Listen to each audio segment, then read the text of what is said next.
à tous, voici un nouvel épisode du podcast Café avec Spiritisme. Aujourd'hui, nous vous présentons les réflexions de William Jacob sur la dédicace que Léon Denis a écrite pour le fascicule « Le pourquoi de la vie », publié en 1885 en France, ayant été un succès en son temps et restant encore aujourd'hui l'une de ses œuvres les plus vendues au Brésil. Cette brochure a été responsable de la conversion de deux grands spirites, Henri Regnault, écrivain français, et le Brésilien Deolindo Amorim, journaliste, écrivain et auteur de plusieurs ouvrages spirites.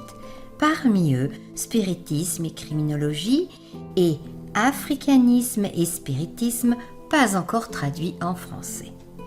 Léon Denis dédie ce livre à ceux qui souffrent. C'est à vous, ô mes frères et sœurs en humanité, à vous tous que le fardeau de la vie a courbé, à vous que les âpres luttes, les soucis, les épreuves ont accablé, que je dédie ces pages. C'est à votre intention, affligée, déshéritée de ce monde, que je les ai écrites. Humble pionnier de la vérité et du progrès, j'ai mis en elle le fruit de mes veilles, mes réflexions, mes espérances, tout ce qui m'a consolé, soutenu dans ma marche ici-bas.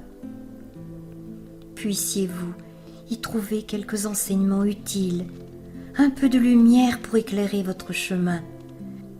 Puisse cette œuvre modeste être pour votre esprit attristé ce qu'est l'ombre aux travailleurs brûlés du soleil, ce qu'est dans le désert aride la source limpide et fraîche s'offrant au regard du voyageur altéré. Une telle beauté en si peu de mots. Pour ceux qui ne sont pas habitués à Léon Denis, voici un petit aperçu pour que nous puissions avoir une idée et, si vous le souhaitez, lire ses œuvres et réfléchir sur ses enseignements.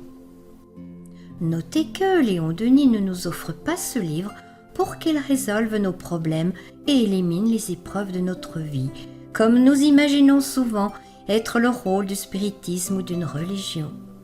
Léon Denis nous propose de trouver dans ce livre des enseignements utiles et de la lumière pour les chemins que nous parcourons.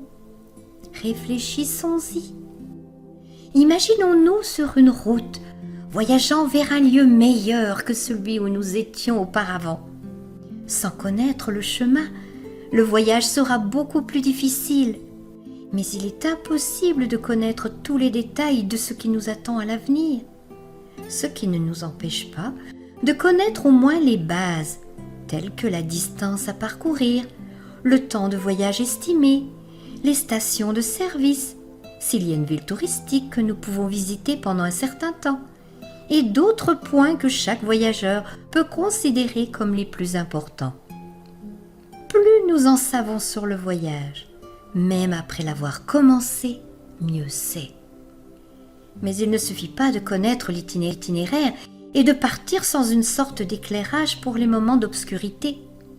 Quel que soit le moyen de transport, voyager dans l'obscurité complète n'a rien de sûr ou d'agréable. Le rythme du voyage diminue et le risque d'accident augmente considérablement. Connaître l'itinéraire et avoir une lampe de poche dans les mains ou un phare dans une voiture n'éliminera pas les trous sur la route, ils resteront là. Mais maintenant, nous les voyons. Les enseignements spirites et la lumière du plus haut n'éliminent pas les épreuves de notre vie qui continuent d'exister. Mais avec eux, nous sommes mieux placés pour nous préparer et éviter les chutes qui nous nuiront le reste de la marche ou même feront terminer le voyage avant d'atteindre la destination finale au moment. Être incarné, c'est faire un voyage avec de nombreux défis. Nous quittons la maison principale qui est le monde spirituel et nous nous lançons dans le monde corporel pour partir d'ici plus grand, plus mature et plus éclairé. Pour cela, nous comptons sur l'aide de bons ouvrages comme le livre « Le pourquoi de la vie » de Léon Denis qu'il dédie à tous ceux qui souffrent, c'est-à-dire à nous tous. Comme Jésus l'a dit, vous aurez des tribulations dans le monde, mais prenez courage, j'ai vaincu le monde. Jean chapitre 16, verset 33. Ce petit livre de Léon Denis nous aide à trouver le bon état d'âme recommandé par le Maître, afin que nous puissions aller de l'avant, toujours, jusqu'au jour où nous serons invités à terminer ce voyage et à rentrer chez nous et à rencontrer avec joie et sentiment de devoir accompli ceux qui sont partis avant nous. Bon voyage à nous tous! Je vous embrasse très fort et je vous donne rendez-vous au prochain café avec Spiritisme.